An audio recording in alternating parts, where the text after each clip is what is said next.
संस्कृत भाषा के संरक्षण के बिना देश की संस्कृति बचाना असंभव। हर्रामाचार्य जी महाराज। इसके संस्कृत प्राथमिक विद्यालय बसंतपुर में विश्व संस्कृत दिवस समारोह मनाया गया, जिसमें उद्घाटनकर्ता के रूप में स्वामी हर्रामाचार्य जी महाराज, सुदर्शनाचार्य जी महाराज, MLC जीवन कुमार, लोजपा नेत्री इंदु कश्यप द्वारा किया गया।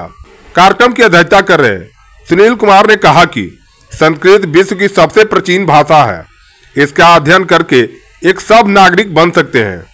वहीं स्वामी हर्रामाचार्य जी महाराज ने कहा कि संस्कृत की रक्षा करना माँ के रक्षा करने के बराबर होती है, हमें संस्कृत की रक्षा करनी चाहिए। वहीं MLC जीवन कुमार ने कहा कि संस्कृत ही हमारी सनातन का पहचान है। कार्यक्रम को संबोधित करते हुए लोजपा नेत्री इंदु कश्यप ने कहा कि संस्कृत हमारी प्रत्येक भाषा की जननी है, यह देव की भाषा भी है। हमारे सनातन धर्म के रक्षक संस्कृत आज अपनी अस्तित्व बचाने के लिए संघर्ष कर रही है। संस्कृत भाषा विज्ञान की भी भाषा है, इसको इसरो और नासा ने भी माना है। इस अवसर पर कई छात्र छात्राएं एवं शिक्षिका उपस्थित रही। आज विश्व संस्कृत दिवस था, उसी के निमित्त इस कार्यक्रम का आयोजन किया गया था। और संस्कृत जो है हमारे देश का सनातनी धर्मों का रक्षक भी है और भाषा भी है। ये देव भाषा, इसको देव भाषा भी बोलते हैं। और संस्कृत ही एक ऐसा भाषा है जो सिखाती है वसुधैव कुटुम्बकम की बात करती है, और यही सिखाती है कि यत्र नार्यस्तु पूज्यन्ते रमन्ते तत्र देवता। नारियों का जहाँ पूजा होता है वहाँ देवताओं का वास होता है। संस्कृत से अनुशासन भी हम लोग सीखते हैं, और परिवार में भी अनुशासन की प्रवृत्ति अगर कहीं से डेवलप होता है तो वो संस्कृत ही है। तो उसी निमित्त अपने भाषा की रक्षा के लिए बिहार के तमाम संस्कृत शिक्षकों के द्वारा इस कार्यक्रम का आयोजन किया गया। भाई मेरे पास जो गाड़ी 5 वर्ष पहले मैं खरीदी है, एक गाड़ी बिल्कुल चक है, जो कि क्यों है आप क्यों चलते हो उससे?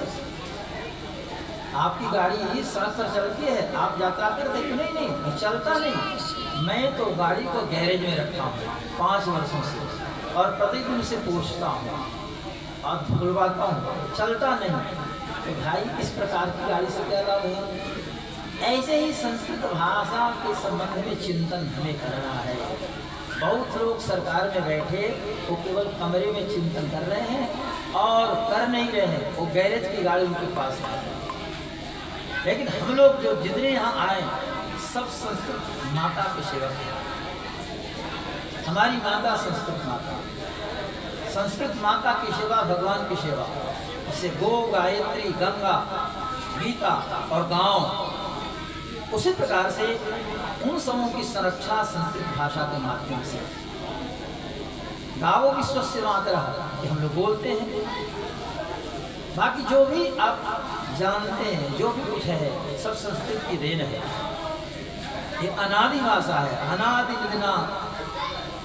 जो अनादि है उसका मृत्यु होती नहीं, शादी नहीं, अनादि है। तो संस्कृत के संबंध में जितना भी हम कुछ कहें अल्प होगा। समय को देखते मैं अपने सनातन धर्म पे जो बोल रहा हूँ, हमारा जो पूर्वज और आज आदि अनादि काल से जो जिस भाषा का इस्तेमाल करते रहे हैं, देव भाषा का इस्तेमाल करते रहे, देववाणी का इस्तेमाल करते रहे, वो हमारा संस्कृत भाषा ही है। आज हमारे खासकर बिहार की जो राजनीतिक परिदृश्य है, इस राजनीतिक परिदृश्य में आज के जो राजनीतिक माहौल में हमारे सनातन धर्म को खत्म करने का हर स्तर पर प्रयोग किया जा रहा है। अभी आपको ज्ञात होगा न्यास बोर्ड में, धार्मिक न्यास बोर्ड में जो 6% टैक्स लगाने का जो पहले प्रोविजन था, और सरकार ने माननीय मुख्यमंत्री नीतीश कुमार जी ने उसको 10% करने का फैसला लिया था। उसका हमने काफी विरोध किया था। हम प्रदेश हिंदू जागरण मंच के जब संयोजक के रूप में थे तो पूरे बिहार में इसका प्रदर्शन किए थे। हम लोग इसका पूरे खुलेआम विरोध किए थे कि आपको हिम्मत नहीं है किसी भी धार्मिक संस्थान पर, किसी ईसाई संस्थान पर आपको वहाँ टैक्स लगाने का, और यहाँ पर जब टैक्स यहाँ पर पहले से ही मतलब 6% जो कलेक्शन का टैक्स लगा रहे हैं उसमें 10% आप करने जा रहे हैं, तो ये सनातन धर्म पे कहीं न कहीं आप अटैक कर रहे हैं। इसका काफी विरोध किया था। संस्कृत जो है हमारे हिंदुस्तान में 8वीं अनुसूची में है। उत्तराखंड की जब बात करते हैं, उत्तराखंड में उस भाषा को जो है एक्सेप्ट किया गया है, वहाँ के स्कूलों में एक्सेप्ट किया गया है, दूसरी भाषा को एक्सेप्ट किया गया है। और पूरे हिंदुस्तान में संस्कृत को जिस तरह से हम लोग को प्रचार प्रसार करना चाहिए, संस्कृत भाषा तो हमारे जीवन में अनुशासन सिखाती है, हमारे परिवार में अनुशासन सिखाती है। ये देव भाषा